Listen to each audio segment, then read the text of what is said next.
You guys have always repped for the redneck demographic. Pretty much. You've got the redneck stomp and everything. There we go. Welcome to Florida.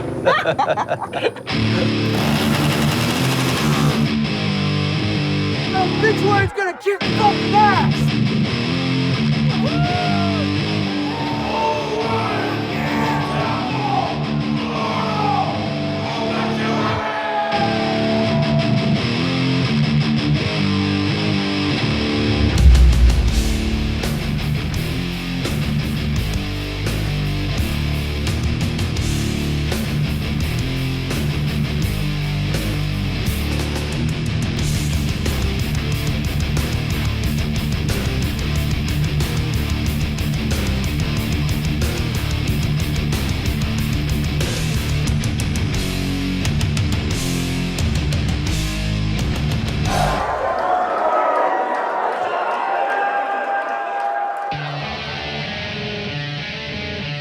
Death metal legends Obituary called Tampa, Florida home. What Norway is to black metal and the Bay Area is to thrash, Tampa is indisputably to the legacy of death metal. Back in the late 80s and early 90s, bands like Deicide, Morbid Angel, and Obituary came together to create and refine a genre that's still having an impact on extreme and not so extreme metal today. Now, 3 decades in, Obituary is still going strong, still releasing new music, still touring the world, and most importantly, still slaying.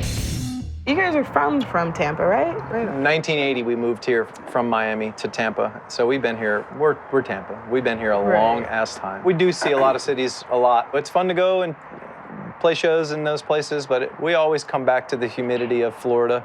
I'll never leave. Obituary, that sound is just so iconic at this point. Like, just the voice and the stomp and that tone that just sounds like Florida ooze. Certainly a caveman approach to music, Yeah. to say the least. It's funny because nearly 30 years people have asked, how does Trevor get his sound? And Trevor's never hid anything. He tells them straight up. It's a Fender Stratocaster with a Marshall head and a rat pedal, and that's it. How did you guys tour when you first started out? Did you I remember the Slayer guys told me they used to tour in their friend's Camaro. Our very first show was in friggin' San Francisco. We drove all the way to San Francisco to open for Sacred Reich in 1990. It took us 3 days to drive it. Your legs are just dead, and they're like, all right, you guys are on in 20 minutes. By the way, a couple dudes from Metallica are here tonight. I'm like, wow, great, killer. We did 6 weeks, 7 people crushed into a van. And that was fun because we were young, and at the time it was awesome. Do you still get excited to go on tour? It's fun. The whole band, we're digging it right now. Everyone's on the same page, everyone's committed, and we're tight as a band. It's one thing to make good albums, and a lot of bands make good albums, but it's hard to be really good on stage and live every night. Live, we can have a lot of fun, and we're just much better live than in any studio, that's for sure.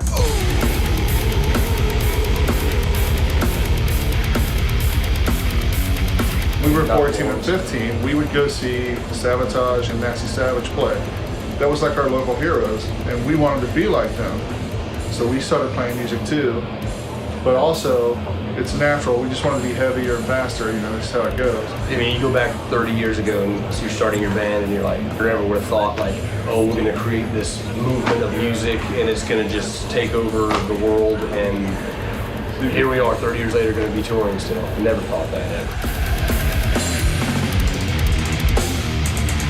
Back in the 90s, I'm sure it was a little tougher to find somewhere to play. And it was just a whole different ballgame. It was a lot of people would show up. Obituary would play a show, and snap of a finger, there'd be 800, maybe 1,000 people. And nowadays, you're happy if 400 show up. There's a lot more bands now, I guess. And a lot more venues. That's another thing, it's a lot of shows going on. When we started doing it, it was like an instant TV crew showing up and talking about Satan and this and that, and Glenn's with his cross, and everybody was panicking because it was all new to them. We just are so not serious with everything that we do that it's different from a lot of the metal bands that you might see. Obituary's been here a long time, and we're pretty comfortable with who we are. We don't carry leather pants to the show to try and make it look heavier. We are who we are, and we leave the music speak for itself. Imagine leather pants in Florida.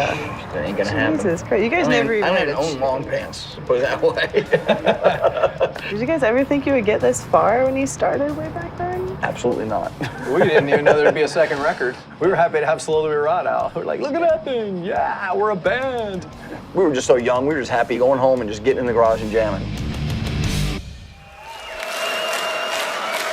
You walk out on stage in front of 80,000 people at some festival or something, you know, the people are like, you know, you can barely read their t-shirts, they're so far away from you. Two totally different worlds. When did you notice that shift happening where people started to actually take it a little more seriously outside of just metalheads? I think the world took death metal serious with like Obituary, Deicide. The minute the album came out, people were waiting for us and begging to come to that part of the world, and it's pretty cool, you know, especially when you're that young, you know, you're just like, I wasn't even 20 yet. I was probably still a teenager, and we were getting on an airplane to go do a show. It's weird when you start, I mean, we were just still in high school. Certainly didn't plan on even doing a second record, let alone even trying the tour. We were just so young, we were just happy going home and just getting in the garage and jamming. You know, to my mom's like, hey, everybody, Trevor, go home. Time for dinner. You were a band with your brother for like most of your life. Do you guys have kids? I do. Do you? I got two, yeah. Do you want them to be into heavy metal? It doesn't really matter to me. Whatever makes them happy, they can go for it. Now, the Dolphins they have to root for. I tell them I'll throw them out of the house. I don't have human children, so I dump a little bit of money into my feral cats. 10, 12 years ago, my girlfriend and I kind of educated ourselves because we were tired of seeing kittens being born in the parking lot, cats getting hit by cars, and just the overpopulation problem. So we learned the Humane Society has a program called Trap, Neuter, Vaccinate, Return. They let you borrow the traps. It's safe for the cat. You take them and they get spayed, neutered, and they get vaccinated for rabies. And then you return them right back where they were trapped. So they know where they're living, they just can no longer breed. And then I have a big heart, so I put down food for them at the evenings before I eat dinner is what I do. And that's pretty much it. What was the scene like when you first started? If you're going back that far, you gotta realize that 1985, when I was literally just a 16-year-old kid, I wasn't allowed in clubs. It was like you had to go play a keg party because there was no like metal bars yet. There was rock and roll bars and there was concerts, but we were like in between both of that. We were still figuring it out. So it all changed very quickly with the Brass Mug. She's been around long enough where she was one of the first that actually started putting on shows for metalheads. We're here in the parking lot of the Brass Mug, and Obituary is about to go on after this last band. So we're gonna go take a walk around the parking lot and chat to some fans. Obituary. I've been watching them since the 90s. I love the rhythm. Now we're friends with them.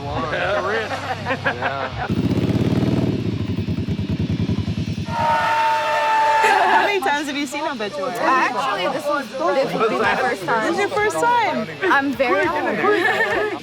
You came down all the way from Boston for this show, right? I bought my tickets while I was taking the shit. So that's like pretty cool. I was born in Tampa, and Obituary got kicked ass. Fuck that guy. I'm gonna fuck